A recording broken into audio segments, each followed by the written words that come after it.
ಕಣ್ಣೀರು ಕೈ ತೊಳೆದ್ರೆ ನಮಗೆ ಸಾಕಾಗಿದೆ.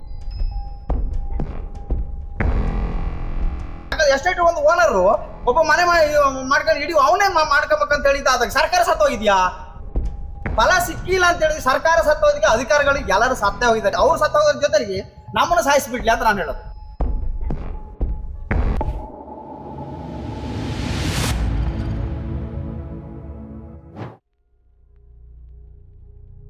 ಚಿಕ್ಕಮಗಳೂರು ಜಿಲ್ಲೆಯ ಮೂಡಿಗೆರೆ ತಾಲೂಕಿನಲ್ಲಿ ನಕ್ಸಲ್ ಪ್ರಭಾವಿತ ಪ್ರದೇಶವೆಂದು ಹಲವಾರು ವರ್ಷಗಳಿಂದ ಗುರುತಿಸಲಾಗಿರುವ ಹಾದಿಓಣಿ ಗ್ರಾಮದ ಬುಡಕಟ್ಟು ಜನಾಂಗ ಇಂದು ಆತ್ಮವಿಲಾಪದ ಸ್ಥಿತಿಯಲ್ಲಿ ಜೀವನ ಕಟ್ಟಿಕೊಂಡಿದೆ.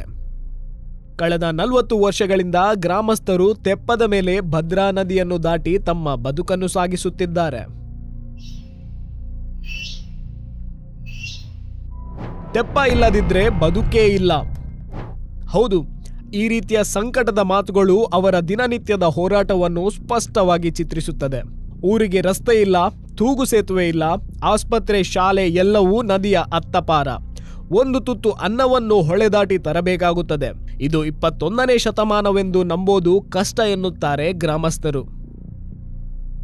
ಮಾತಾಡ ಸಾಕಾಯ್ತು ನಮಗೆ. ನಾನು ಕೊನೆ ಅಂತ ನಾನು ನೋಡಿ ನಮ್ಮ ಪರಿಸ್ಥಿತಿ ಕೇಳಿದ್ರೆ ಒಂದೊಂದು ಸಂದರ್ಭದಲ್ಲಿ ಆ ಮಕ್ಕಳೆಲ್ಲ ನೋಡಿ ನಾವು ಎಷ್ಟು ಕಷ್ಟಪಡ್ತಾ ಕಣ್ಣೀರು ಕೈ ತೊಳೆದ್ರೆ ನಮಗೆ ಸಾಕಾಗಿದೆ. ಎಷ್ಟು ಬಾಡಿಗಳನ್ನು ನಾವು ಇಲ್ಲಿ ತಂದಿದ್ವಿ ನೋಡಿ. ಯಾರ ರಾಜಕೀಯದವರು ಇದಾರೆ, ಅದು ರಾಜಕೀಯದವರು ಹಾಗಾದ್ರೆ ಒಂದು ಯಾರೊಂದು ಎಸ್ಟೇಟಿಂದ ಮಾತಾಡ್ಬೇಕಾಗ್ತದೆ. ಯಾಕಂದ್ರೆ ಎಸ್ಟೇಟ್ ಒಂದು ಓನರು ಒಬ್ಬ ಮನೆ ಮಾಡ್ಕೊಂಡು ಇಡೀ ಅವನೇ ಮಾಡ್ಕೋಬೇಕಂತ ಹೇಳಿದ ಅದಕ್ಕೆ ಸರ್ಕಾರ ಸತ್ತೋಗಿದ್ಯಾ? ನಮ್ಗೆ ಜಾಗ ಕೊಟ್ಟಿಲ್ವ ಇಲ್ಲಿ? ಅವ್ರ ಹತ್ರ ಫೈಟ್ ಮಾಡ್ಬೇಕು. ಸರ್ಕಾರ ಜಾಗ ಇದಿಲ್ಲ. ಒಂದ್ ಮನೆಗೆ ಹೋಗ್ಬೇಕಾದ್ರೆ ಒಂದು ಜಾಗ ಸುಪ್ರೀಂ ಕೋರ್ಟ್ ಇದೆಯಂತಲ್ಲ, ಅಡ್ರೆಸ್ ಆಗಿದೆ ಅಂತಲ್ಲ.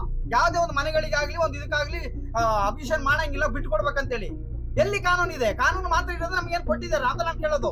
ದೊಡ್ಡವರಿಗೊಂದು ಕಾನೂನು, ದೊಡ್ಡವರಿಗೊಂದು ಕಾನೂನು, ಬಡವರಿಗೊಂದು ಕಾನೂನು. ಈಗ ಅಲ್ಲಿ ಹೋಗ್ತಾರೆ. ಈಗ ಇವ್ರು ಬರೋದೇನು ಅಧಿಕಾರಿ ಗೊತ್ತಾ? ಅಲ್ಲಿಗೆ ಬರೋದು ಫಸ್ಟ್. ಎಲ್ಲಿ ಯಾರ್ದು ಹಂಡ್ರೆಂಡ್ರಲ್ಲಿ ಇದೆ ಇದು ಅಂತ ಅಲ್ಲಿ ಹೋದ್ಕೊಳ್ಳಿ ಅವರು ಜಾಬಿಗೆ ಹಾಕ್ಬೋದು. ಇವರಿಗೆ ಬಾಯಿ ತುಂಬಿಸಿ ಬಿಟ್ರೆ ಇಲ್ಲಿ ಬಂದ್ರು ನೋಡುವಪ್ಪ ಅಮ್ಮ ಹೋಗಪ್ಪ ಅಂತ ಇಷ್ಟೇ ಬಿಟ್ರೆ ನಮಗೆ ಯಾವುದೊಂದು ಪ್ರಯೋಜನ ಆಗಿಲ್ಲ. ಕಟ್ಟ ಕಡೆಯ ಮಾತು ಇದು. ಇಷ್ಟು ವರ್ಷ ಮಾಡಿದೀವಿ. ಇದು ಹೊಸತೆಗೆಲ್ಲ ಮಾಧ್ಯಮದಿಂದ ಇದು ಮಾಡೋದಲ್ಲ, ತುಂಬಾ ವರ್ಷದಿಂದ ಆದ್ರೂ ನೀವು ಮಾನವೀಯತೆ ದೃಷ್ಟಿಯಿಂದ ನೋಡ್ಬೇಕು ಕಷ್ಟ ಅಂತ ಹೇಳಿ ಬಂದು ಮಾಡಿದಿರಿ. ನಿಮ್ಗೆ ತುಂಬಾ ಧನ್ಯವಾದಗಳು. ಆದ್ರೆ ಈ ನೀವು ಮಾಡಿದಂತ ಪ್ರಯತ್ನಕ್ಕೆ ನಾವು ಫಲ ಸಿಕ್ಬೇಕಂತ ನಾವು ಕೇಳ್ತಿದೀವಿ. ಫಲ ಸಿಕ್ಕಿಲ್ಲ ಅಂತ ಹೇಳಿ ಸರ್ಕಾರ ಸತ್ತೋದಕ್ಕೆ ಅಧಿಕಾರಿಗಳಿಗೆ ಎಲ್ಲರೂ ಸತ್ತೇ ಹೋಗಿದ್ದಾರೆ, ಯಾರು ಇಲ್ಲ ಅಂತ ನಾನು ಹೇಳೋದು. ಅವ್ರು ಸತ್ತೋಗೋದ್ರ ಜೊತೆಗೆ ನಮ್ಮನ್ನು ಸಾಯಿಸ್ಬಿಡ್ಲಿ ಅಂತ ನಾನು ಹೇಳೋದು. ಸಾಮಾಜಿಕ ನ್ಯಾಯಕ್ಕೆ ಘಾಸಿ. ಸ್ಥಳೀಯರು ಬೆಂಬಲ ಸಿಗದಿರುವ ಸರ್ಕಾರದ ವಿರುದ್ಧ ತೀವ್ರ ಅಸಂತೋಷ ವ್ಯಕ್ತಪಡಿಸಿದ್ದಾರೆ. ರಸ್ತೆ ಮಾಡಿಕೊಡಿ, ಇಲ್ಲ ತೂಗು ಸೇತುವೆ ನಿರ್ಮಿಸಿ, ಇಲ್ಲದಿದ್ದರೆ ದಯಾಮರಣಕ್ಕೆ ಅವಕಾಶ ಕೊಡಿ ಎಂಬ ಆಕ್ರೋಶವು ಮೂಲಭೂತ ಹಕ್ಕುಗಳನ್ನು ನಿರಾಕರಿಸಿರುವ ಸ್ಥಿತಿಯನ್ನು ತೋರುತ್ತದೆ. ಬಡವರಿಗೋಸ್ಕರ ಏನು ಸೌಲಭ್ಯ ಕೊಡ್ಬೇಕಾಗಿತ್ತು ಅಂತ ಸೌಲಭ್ಯನ ಸರ್ಕಾರ ಕೊಟ್ಟಿದ್ರೆ ನಿಜವಾಗ್ಲೂ ಇಂತ ಕೆಂಪು ಸೇನೆ ಹುಟ್ಟಲ್ಲ, ಯಾವ ಸೇನೆಗಳು ಹುಟ್ಟೋದಿಲ್ಲ. ಅವರಿಗೆ ಕೊಡತಕ್ಕಂತ ಸವಲತ್ತುಗಳು ಸರ್ಕಾರ ಕೊಟ್ರೆ ಯಾಕೆ ಇನ್ನೊಬ್ಬರ ಅಡ್ಡದಾರಿ ಹಿಡಿತಾರೆ? ಯಾರು ಹಿಡಿಯಕ್ಕೆ ಸಾಧ್ಯನೇ ಇಲ್ಲ. ಈ ಗ್ರಾಮ ಚಿಕ್ಕಮಗಳೂರು ಜಿಲ್ಲೆಯ ಕುವೆ ಗ್ರಾಮ ಪಂಚಾಯಿತಿ ವ್ಯಾಪ್ತಿಗೆ ಸೇರಿದ್ದರೂ 40 ವರ್ಷಗಳಿಂದ ದಾರಿ ಇಲ್ಲದ ಬದುಕು ಮುಂದುವರೆದಿದೆ. ಸರ್ಕಾರ ಈ ಆಕ್ರೋಶದ ಧ್ವನಿಗೆ ಸ್ಪಂದಿಸಿ ತ್ವರಿತ ಕ್ರಮ ಕೈಗೊಳ್ಳಬೇಕಾಗಿದೆ.